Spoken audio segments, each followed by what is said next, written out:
اعوذ باللہ من الشیطان الرجیم بسم اللہ الرحمن الرحیم الحمد للہ رب العالمین والصلاة والسلام علی سید الانبیاء والمرسلین وخاتم النبیین اللہم صلی علی سیدنا و مولانا محمد النبی الامی وآلہ واصحابہ واہل بیتہ واتباعہ وبارک وسلم۔ معزز ناظرین، السلام علیکم ورحمۃ اللہ وبرکاتہ۔ جاذب پبلیکیشن میں خوش آمدید۔ میں محمد سعید جاذب آپ کی خدمت میں حاضر ہوں۔ تعلیم القرآن کا سلسلہ جاری ہے اور میں آپ کی خدمت میں سورۃ المائدہ کی تفصیلات و تشریحات پیش کر رہا ہوں۔ آج کی نشست میں سورۃ المائدہ کی آیت نمبر 35 شامل ہے۔ ارشاد باری تعالیٰ ہے، یا ایھا الذین آمنوا اتقوا اللہ وابتغوا الیہ الوسیلۃ وجاہدوا فی سبیلہ لعلکم تفلحون۔ اے ایمان والو، اللہ تعالیٰ سے ڈرو اور اس کی بارگاہ میں نجات کا وسیلہ تلاش کرو اور اس کی راہ میں جہاد کرو تاکہ تم کامیاب ہو جاؤ۔ ناظرین، وسیلہ سے کیا مراد ہے؟ یا ایھا الذین آمنوا اتقوا اللہ وابتغوا الیہ الوسیلۃ، اے ایمان والو، اللہ تعالیٰ سے ڈرو اور اس کی بارگاہ میں نجات کا وسیلہ تلاش کرو۔ لغات القرآن کے مطابق الوسیلۃ کا معنی ہے کسی چیز کی طرف رغبت کے ساتھ پہنچنا، لہذا مفہوم کے اعتبار سے یہ لفظ الوسیلۃ سے زیادہ خاص ہے، کیونکہ وسیلۃ کے معنی کسی چیز تک پہنچنا اور وسیلہ یعنی سین سے، الوسیلہ صاد سے ہے اور یہ وسیلہ جو کہ آیا مبارکہ میں ہے وہ سین سے ہے۔ اس کا مطلب کہ معنی ہے کسی چیز تک رغبت کے ساتھ پہنچنا۔ اس کے معنی منزلت، مقام، مرتبہ کے ہیں، نیز ہر وہ چیز جس کے ذریعے کسی دوسرے سے قرب حاصل کیا جائے، چنانچہ قربتن یعنی قدر و منزلت کے اعتبار سے کسی چیز کے قریب ہونا۔ ناظرین، صاحب تاج العروس ابو جعفر محمد بن یعقوب الکلینی، یہ رحمۃ اللہ علیہ عالم و فقیہ گزرے ہیں، اور صاحب محیط حضرت محمود بن احمد بن عبدالعزیز بن عمر بن مازہ رحمۃ اللہ علیہ، یہ امام و مجتہد گزرے ہیں۔ انہوں نے یعنی دونوں ہستیوں نے وسیلتن یعنی سین سے کے ساتھ کے معنی مرتبہ، درجہ، قرب، تعلق کے بتائے ہیں۔ وہ مزید فرماتے ہیں کہ توسل الی اللہ توسلا، یعنی اس نے کوئی ایسا کام کیا جس سے اسے اللہ تعالیٰ کا قرب حاصل ہو گیا۔ اس طرح الواصل کے معنی ہے رغبت کر کے کسی کا قرب حاصل کرنے والا۔ ناظرین، علامہ ابن منظور رحمۃ اللہ علیہ اپنی لغت لسان العرب میں لفظ وسیلۃن کی تحقیق کرتے ہوئے لکھتے ہیں کہ الوسیلۃ فی الاصل ما یتوسل بہ الی الشیء ویقترب بہ الیہ، یعنی جس چیز کے ذریعے کسی تک پہنچا جائے اور اس کا قرب حاصل ہو اسے وسیلہ کہتے ہیں۔ علامہ زمخشری رحمۃ اللہ علیہ اپنی تفسیر الکشاف میں لکھتے ہیں والوسیلۃ کل ما یتقرب بہ، یعنی وسیلہ وہ ہے جس کے ذریعے کسی کا تقرب حاصل کیا جائے۔ ناظرین، علامہ ثناء اللہ پانی پتی رحمۃ اللہ علیہ اپنی تفسیر مظہری میں لکھتے ہیں کہ الوسیلہ سے مراد تقرب الہی ہے۔ اس سلسلہ میں انہوں نے حضرت عبداللہ بن عباس رضی اللہ تعالیٰ عنہ سمیت مختلف مفسرین کرام رحمۃ اللہ علیہم کے حوالے سے یہی معنی بیان فرمائے ہیں۔ وہ فرماتے ہیں کہ تقرب سے مراد تقرب ذاتی جوہر یعنی جسمانی مادی کیفیت سے بالاتر ہے۔ قاموس العربی لغت کی ایک کتاب ہے، اس میں یہ لکھا ہے کہ تقرب شاہی، مرتبہ، درجہ، قربت، یہ سب وسیلہ کے معنی ہیں۔ وسیلہ یعنی سین کے ساتھ اور وسیلہ صاد کے ساتھ اس سے خاص ہے، یعنی وسیلہ سے خاص ہے۔ چنانچہ وسیلہ کا معنی ہے کسی چیز تک رغبت کے ساتھ پہنچنا، اور وسیلہ کا معنی ہے وابستہ ہو جانا۔ ایک حدیث کے مطابق حضرت ابو سعید خدری رضی اللہ تعالی عنہ فرماتے ہیں کہ وسیلہ اللہ تعالیٰ کے ہاں ایک درجہ ہے جس سے اونچا اور کوئی درجہ نہیں ہے۔ ناظرین، صاحب لغات القرآن نے مذکورہ آیت یا ایھا الذین آمنوا اتقوا اللہ وابتغوا الیہ الوسیلۃ وجاہدوا فی سبیلہ لعلکم تفلحون، اے ایمان والو اللہ تعالیٰ سے ڈرو اور اس کی بارگاہ میں نجات کا وسیلہ تلاش کرو اور اس کی راہ میں جہاد کرو تاکہ تم کامیاب ہو جاؤ۔ اس کے بارے میں مزید لکھا ہے کہ لفظ وسیلہ کے جو لغوی معنی بیان کیے گئے ہیں ان کی روح سے آیت کا مفہوم یہ ہوگا کہ اے ایمان والو، تم قوانین خداوندی کی نگہداشت کرو اور اللہ تعالیٰ کے ہاں مرتبہ، قرب، منزلت طلب کرو، اور اس کا طریقہ یہ ہے کہ تم اس کے راستے میں پوری جد و جہد کرتے رہو۔ اس سے تم مقصد زندگی کے حصول میں کامیاب ہو جاؤ گے۔ یعنی خدا کے ہاں قدر و منزلت حاصل کرنے کا طریقہ یہ ہے کہ اس کی راہ میں مسلسل جد و جہد کرتے رہو۔ یعنی خدا کے ہاں قدر و منزلت حاصل کرنے کا طریقہ یہ ہے کہ اس کی راہ میں مسلسل جد و جہد کرتے رہو، اور اگر وسیلہ کا معنی ذریعہ کیا جائے تو بھی مطلب یہ ہوگا کہ تم اللہ تعالیٰ کے ہاں عزت و منزلت، درجہ اور مرتبہ حاصل کرنے کا ذریعہ طلب کرو، یعنی اس کے راستہ میں جہاد کرو۔ دونوں صورتوں میں مفہوم ایک ہی ہے، یعنی جہاد فی سبیل اللہ وہ عمل صالح ہے جو اللہ تعالیٰ کے ہاں درجہ اور مرتبہ حاصل کرنے کا ذریعہ بنتا ہے۔ اب جہاد فی سبیل اللہ سے کیا مراد ہے، یہ اب ہم اس کے بارے میں جانتے ہیں۔ ناظرین، امام ابن اسیر رحمت اللہ علیہ نے کہا ہے کہ الجہدہ کے معنی ہے تکلیف، مشقت اور کسی کام کو اس کی انتہا تک پہنچا دینا، اور جہدن کے معنی وسعت اور طاقت کے ہیں۔ لیکن بعض لوگوں نے کہا ہے کہ جہدن اور جہدن دونوں وسعت اور طاقت کے معنوں میں آتے ہیں، لیکن مشقت کے معنوں میں صرف لفظ جہدن آتا ہے، لیکن قرآن مجید میں لفظ جہدن بھی مشقت کے معنوں میں آیا ہے۔ پارہ نمبر 10 سورۃ التوبہ آیت نمبر 89 میں ارشاد باری تعالیٰ ہے الذین یلمزون المتطوعین من المؤمنین فی الصدقات والذین لا یجدون الا جہدہم فسیسخرون منہم، اور جو لوگ دل کھول کر خیرات دینے والے مسلمانوں پر اور ان پر جو اپنی محنت و مشقت کی بقدر ہی پاتے ہیں عیب لگاتے پھر ان کا مذاق اڑاتے ہیں۔ ناظرین، ابن فارس رحمت اللہ علیہ نے کہا ہے کہ یہ اس کے بنیادی معنی ہیں۔ جہاد کے معنی ہیں کسی مقصد کے حصول کے لیے اپنی طاقت اور وسعت کو پورا صرف کر دینا، اس میں کوئی کسر اٹھا نہ رکھنا۔ چنانچہ مجاہدین کے معنی ہیں جد و جہد کرنے والے یا حصول مقاصد کے لیے پوری کوشش کرنے والے، خواہ اس میں جان تک بھی کیوں نہ دینی پڑے۔ قرآن کریم کی روح سے زندگی کا راز جد و جہد، سعی و عمل میں ہے، لیکن مرد مومن جو زندگی کا پیکر ہوتا ہے ساری عمر مجاہد رہتا ہے، یعنی مصروف سعی و عمل ہوتا ہے۔ ناظرین، جہاد کے معنی اور اس کی مکمل تفصیل آپ نے ملاحظہ فرمائی۔ جہاد کا عام فہم مطلب جو عوام الناس میں رائج ہے اس سے مراد جنگ یعنی قتال لیا جاتا ہے۔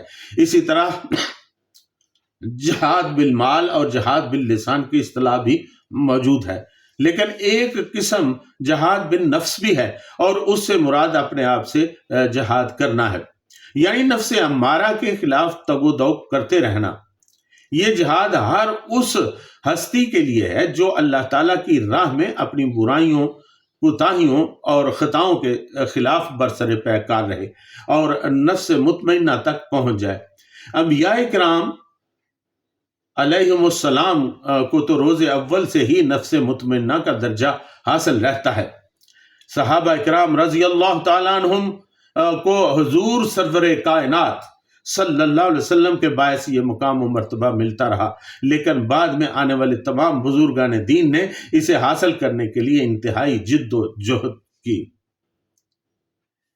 اسی لیے بزرگان دین نے جہاد کی اس صنف کو جہاد اکبر کہا ہے، جبکہ قتال فی سبیل اللہ کو جہاد اصغر کا نام دیا ہے۔ یوں یہ دونوں قسم کے جہاد فی سبیل اللہ ہی کہلاتے ہیں۔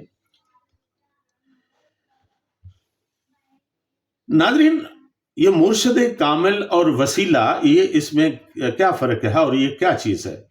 حضرت پیر کرم شاہ صاحب رحمۃ اللہ علیہ اپنی تفسیر ضیاء القرآن میں لکھتے ہیں کہ ایمان، نیک اعمال، عبادات، پیروی سنت اور گناہوں سے بچنا، یہ سب کچھ اللہ تعالیٰ تک پہنچنے اور اس کا قرب حاصل کرنے کا وسیلہ اور ذریعہ ہے۔ اور مرشد کامل جو اپنی روحانی توجہ سے اپنے مرید کی آنکھوں سے غفلت کی پٹی اتار دے، دل میں یاد الہی کی تڑپ پیدا کر دے، اس کے وسیلہ ہونے میں کون شبہ کر سکتا ہے؟ کاملین امت نے ایسے مرشد کی تلاش میں سینکڑوں ہزاروں کوس کی مسافت کو پا پیادہ طے کیا ہے، اور ان کی رہنمائی اور دستگیری سے آسمان معرفت و حکمت پر مہر و ماہ بن کر چمکے ہیں۔ ناظرین، حضرت شاہ ولی اللہ محدث دہلوی رحمۃ اللہ علیہ نے اپنی کتاب قول جمیل میں تصریح فرمائی ہے کہ آیت میں وسیلہ سے مراد بیعت مرشد ہے۔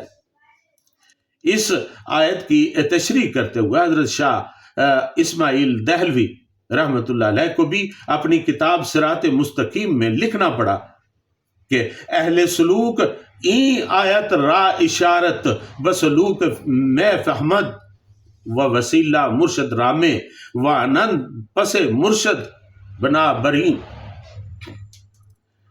بنا برے فلاح حقیقی و فوز تحقیقی پیش از مجاہدہ ضروری است و سنت اللہ برہمی من وال جاریست۔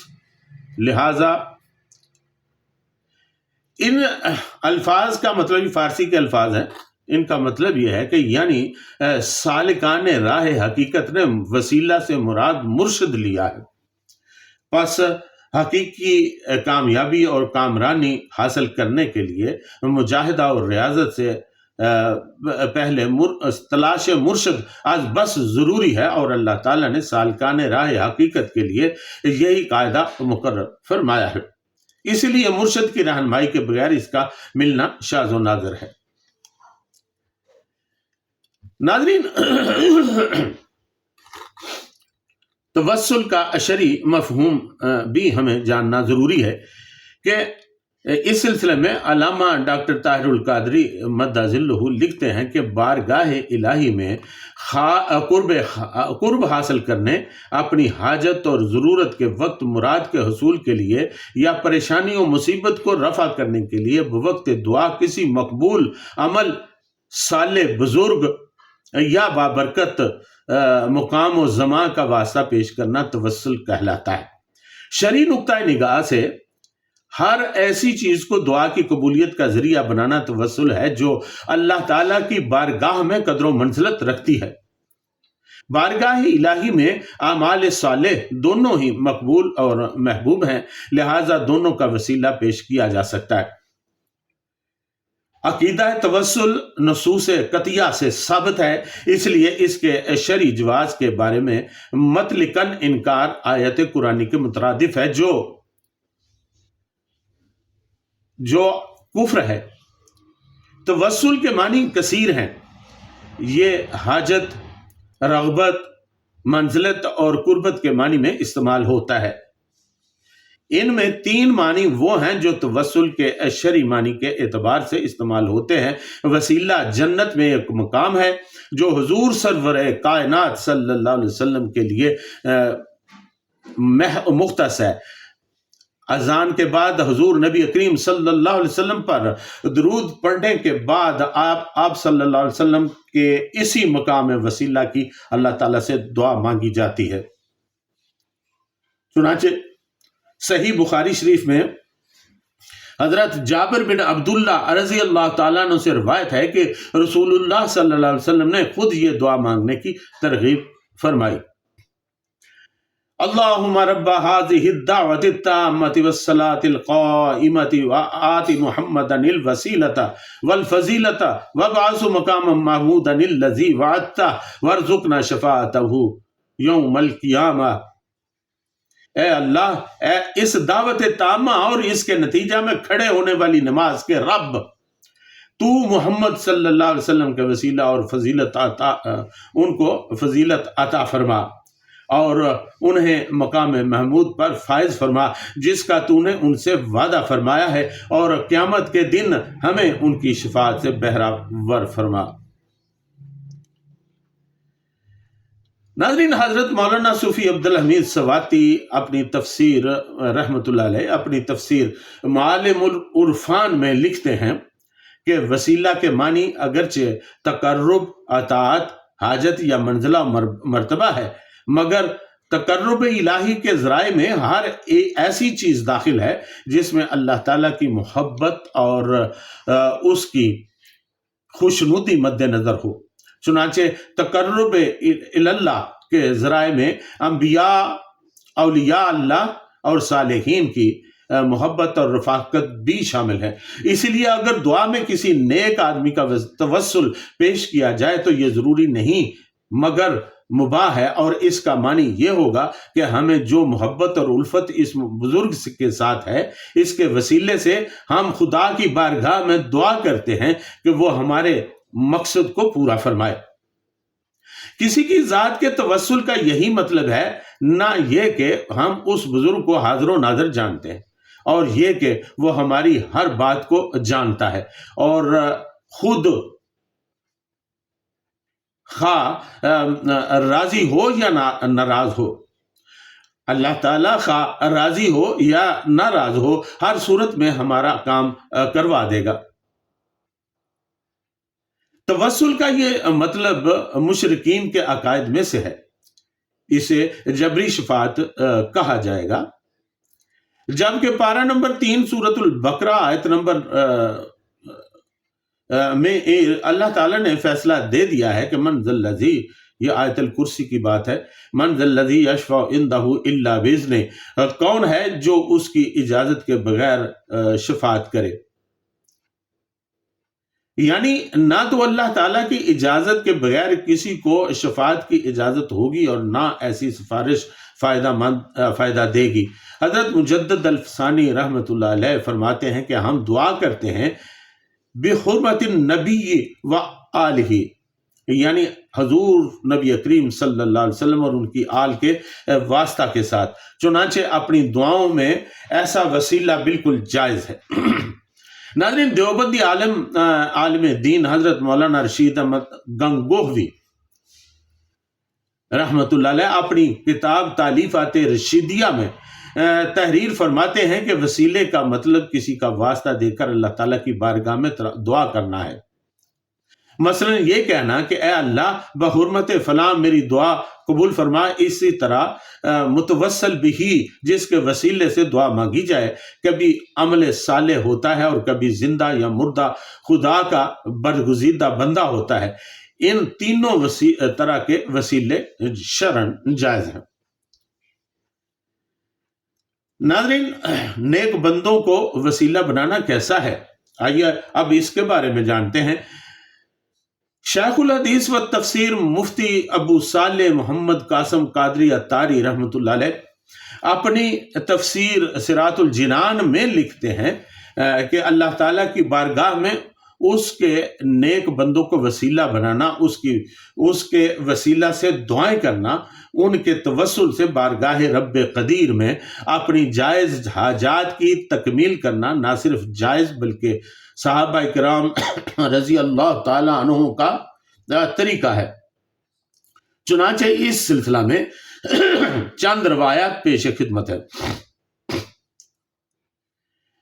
صحیح بخاری شریف کتاب الاستسقاء میں حضرت انس رضی اللہ تعالیٰ عنہ سے روایت ہے کہ جب لوگ قحط میں مبتلا ہوتے تو حضرت عمر بن خطاب رضی اللہ تعالیٰ عنہ حضرت عباس بن عبد المطلب رضی اللہ تعالیٰ عنہ کے وسیلے سے بارش کی دعا کرتے اور عرض کرتے اللہم انا کننا نتوسل الیک بنبینا فاستقینا وَإِنَّا نَتَوَسَّلُ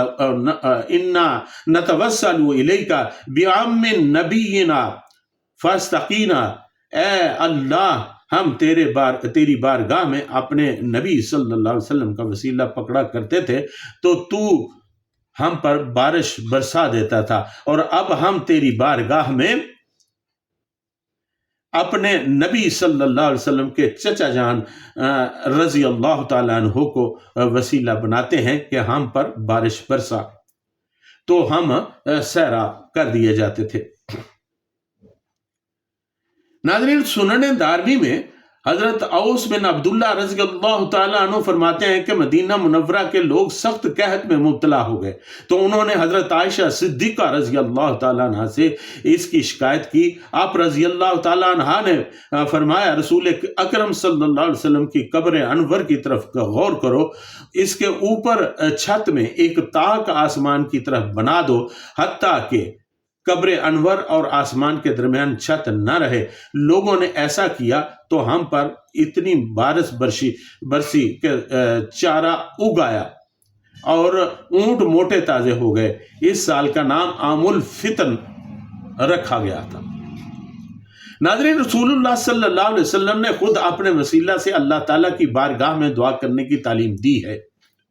سنن ابن ماجہ شریف میں حضرت عثمان بن حنیف رضی اللہ تعالیٰ عنہ سے روایت ہے کہ ایک نابینا شخص بارگاہ رسالت صلی اللہ علیہ وسلم میں حاضر ہوا اور دعا کا طالب ہوا تو آپ صلی اللہ علیہ وسلم نے ارشاد فرمایا کہ یہ دعا کرو، اللہم انی اسألک واتوجہ الیک بمحمد نبی الرحمت یا محمد انی قد توجہت بک الی ربی فی حاجتی حاضہ لتقضی مشفع فی، اے اللہ میں تجھ سے سوال کرتا ہوں اور تیری طرف نبی رحمت صلی اللہ علیہ وسلم کے ساتھ متوجہ ہوتا ہوں۔ اے محمد صلی اللہ علیہ وسلم، میں نے آپ صلی اللہ علیہ وسلم کے وسیلہ سے اپنے رب کی طرف اپنی حاجت میں توجہ کی تاکہ میری حاجت پوری کر دی جائے۔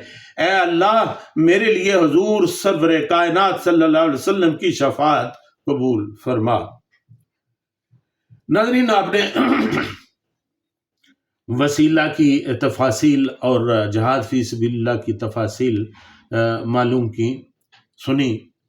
اللہ تعالی ہمیں ان پر عمل کرنے کی توفیق عطا فرمائے۔ اس کے ساتھ ہی آج کی نشست میں اجازت، وما علینا الا البلاغ المبین۔